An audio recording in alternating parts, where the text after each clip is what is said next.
राधे राधे भक्तों। तो आज हम श्रवण करेंगे कार्तिक मास का 11वां अध्याय। कथा श्रवण करने से पहले हमारा YouTube चैनल सब्सक्राइब जरूर करें। तो चलिए कथा श्रवण करते हैं। एक बार सागर पुत्र जलंधर अपनी पत्नी वृंदा सहित असुरों में सम्मानित हुआ। सभा में बैठा था, तभी गुरु शुक्राचार्य का वहां आगमन हुआ। उनके तेज से सभी दिशाएं प्रकाशित हो गई। गुरु शुक्राचार्य को आता देखकर सागर पुत्र जलंधर ने असुरों सहित उठकर बड़े आदर से उन्हें प्रणाम किया। गुरु शुक्राचार्य ने उन सभी को आशीर्वाद दिया। फिर जलंधर ने उन्हें एक दिव्य आसन पर बैठाकर स्वयं भी आसन ग्रहण किया। फिर सागर पुत्र जलंधर ने उनसे विनम्रता पूर्वक पूछा, हे गुरुजी, आप हमें यह बताने की कृपा करें कि राहु का सिर किसने काटा था। इस पर गुरु शुक्राचार्य ने विरोचन पुत्र हिरण्यकश्यप और उसके धर्मात्मा पुत्र का परिचय देकर देवताओं और असुरों द्वारा समुद्र मंथन की कथा संक्षेप में सुनाते हुए बताया कि जब समुद्र से अमृत निकला तो उस समय देव गुरु बनाकर राहु भी पीने बैठ गया। इस पर इंद्र के पक्षपाती भगवान विष्णु ने राहु का सिर काट डाला। अपने गुरु के मुख से इस प्रकार के वचन सुनकर जलंधर के क्रोध की सीमा नहीं रही। उसके नेत्र लाल हो गए। फिर उसने अपने धर्मर नामक दूत को बुलाया और उसे शुक्राचार्य द्वारा सुनाया गया वृत्तांत सुनाया। तत्पश्चात उसने धर्मसमर को आज्ञा दी कि तुम शीघ्र ही इंद्रपुरी में जाकर इंद्र को मेरी शरण में लाओ। धर्मसमर जलंधर का बहुत आज्ञाकारी और निपुण दूत था। वह जल्द ही इंद्र की सुधर्मा नामक सभा में जा पहुंचा और जलंधर के शब्दों में इंद्र से बोला, हे देवता धाम, तुमने समुद्र का मंथन क्यों किया और मेरे पिता के समस्त रत्नों को क्यों ले लिया?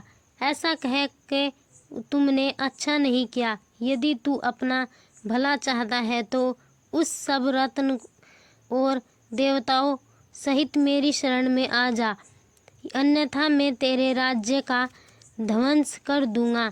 इसमें कुछ भी मिथ्या नहीं है। इंद्र बहुत विस्मित हुआ और कहने लगा, पहले मेरे भय से सागर ने सब पर्वतों को अपनी कुशी में क्यों स्थान दिया और उसने मेरे शत्रु दैत्यों की क्यों रक्षा की?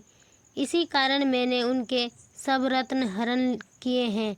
मेरा द्रोही सुख नहीं कर सकता, उसमें संदेह नहीं। इंद्र की ऐसी बात सुनकर वह दूत शीघ्र ही जलंधर के पास आया और सब बातें कह सुनाई। उसे सुनते ही वह दैत्य मारे क्रोध के अपने होठ फड़फड़ाने लगा और देवताओं पर विजय प्राप्त करने के लिए उसने उद्योग आरंभ किया। फिर तो सब दिशाओं पाताल से करोड़ों करोड़ों दैत्य उसके पास आने लगे। शुंभ निशुंभ आदि करोड़ों सेनापतियों के साथ जलंधर इंद्र से युद्ध करने के लिए आया। शीघ्र ही इंद्र के नंदन वन में उसने अपनी सेना उतार दी। वीरों की शंख ध्वनि और गर्जना से इंद्रपुरी गूंज उठी। अमरावती छोड़ देवता उससे युद्ध करने चले। भयानक मारकाट हुई।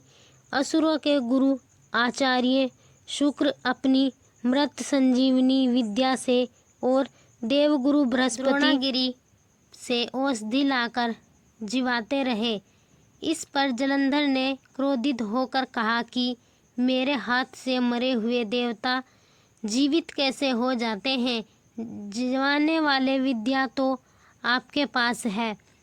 तत्पश्चात यह सागर पुत्र युद्ध भूमि में आकर बड़े तीव्र गति से देवताओं का संहार करने लगा। तब द्रोणाचार्य जी औषधि लेने गए तो द्रोणाचल को उखाड़ा हुआ शून्य पाया। वह भयभीत हो देवताओं के पास आए और कहा कि युद्ध बंद कर दो, जलंधर से तुम नहीं जीत सकोगे। पहले इंद्र ने शिवजी का अपमान किया था, यह सुन देवता युद्ध में जय की आशा त्याग कर इधर उधर भाग गए। सिंधु सूत निर्भय हो अमरावती में घुस गया। इंद्र आदि सब देवताओं ने गुफा में शरण ली। तो भक्तों, यह थी कार्तिक मास के 11वें अध्याय की कथा। 12वें अध्याय की कथा श्रवण करने के लिए हमारा YouTube चैनल सब्सक्राइब जरूर करें। राधे राधे।